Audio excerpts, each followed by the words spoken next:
In the year 73, on a flat-topped mountain in the Judean desert, 960 Jewish rebels stood surrounded by 15,000 Roman soldiers.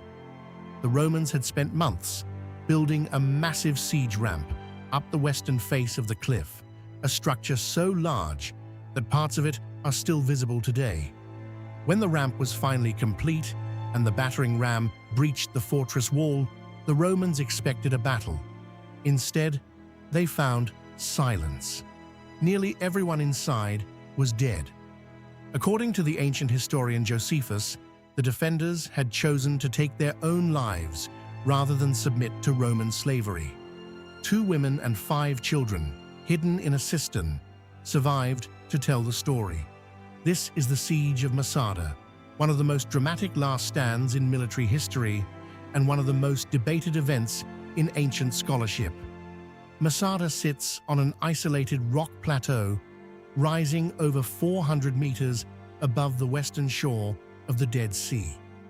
The fortress was originally built by Herod the Great around 37 BCE as a personal refuge, a place so naturally defended that almost no army could reach it. Herod constructed 2 elaborate palaces, massive storerooms filled with grain and weapons, and an ingenious system of cisterns that collected rainwater from flash floods in the surrounding wadis. The fortress could sustain thousands of people for years without resupply. After Herod's death, Masada passed through various hands until the year 66, when the Great Jewish Revolt erupted against Roman rule. A group of Jewish rebels known as the Sicarii, named for the short daggers they carried concealed in their cloaks, seized Masada from its small Roman garrison. Their leader was a man named Eleazar ben Yair. For the next several years, as the revolt collapsed across Judea and Jerusalem itself was destroyed in 70 CE, the Sicarii held Masada as one of the last pockets of resistance. Rome could not tolerate a symbol of defiance. The governor, Lucius Flavius Silva, marched the 10th Legion to the base of the mountain, along with thousands of Jewish prisoners forced to labor in the siege works. Silva established 8 military camps around the base, connected by a circumvallation wall that still traces the perimeter today. The message was clear: nobody was leaving. The engineering challenge was immense. Masada's cliffs were nearly vertical on all sides, and the narrow snake path that wound up the eastern face could be defended by a handful of people against thousands. Silva chose the western approach, where a natural spur of rock jutted partway up the cliff. His engineers built a ramp of earth and stone from this spur to the fortress wall, a structure roughly 100 meters tall. The labor took months, carried out under constant harassment from the defenders above, who rolled boulders and fired projectiles down at the workers. When the ramp was complete, the Romans pushed a siege tower and battering ram up the slope and breached the outer wall. The defenders hastily built a secondary wall of timber and packed earth behind it, designed to absorb the ram's impacts rather than shatter. The Romans set it on fire. According to Josephus, the wind initially blew the flames back toward the Roman siege equipment, and for a moment it seemed the defenders might hold. Then the wind shifted, and the inner wall caught fire. The last barrier was gone.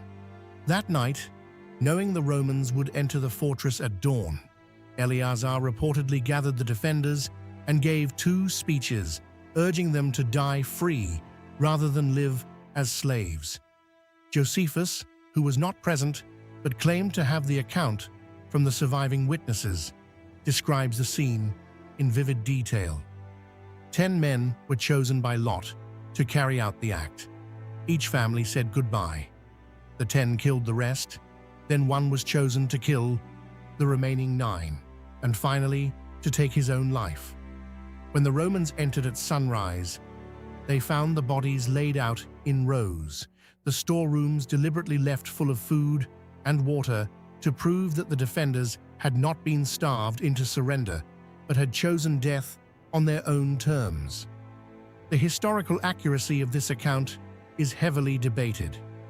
Josephus was a complicated source, a Jewish general who defected to the Romans and wrote his histories under their patronage. His account of the mass suicide serves both as a tribute to Jewish courage and as a justification for Roman inevitability. Archaeologists have found 28 skeletal remains in a cave below the fortress, along with pottery shards that may have been the lots used to select the 10 executioners, but the evidence does not clearly confirm or contradict the full Josephus narrative. What is not debated is the scale of what Rome built to defeat fewer than 1,000 people on a rock in the desert. The camps, the wall, the ramp, it was one of the most elaborate siege operations of the ancient world, all directed at a target with no strategic military value. Masada was not a supply depot or a trade route. It was a symbol, and Rome understood that symbols left standing can be more dangerous than armies. The mountain is still there, and every year, hundreds of thousands of people climb it before dawn to watch the sun rise over the Dead Sea.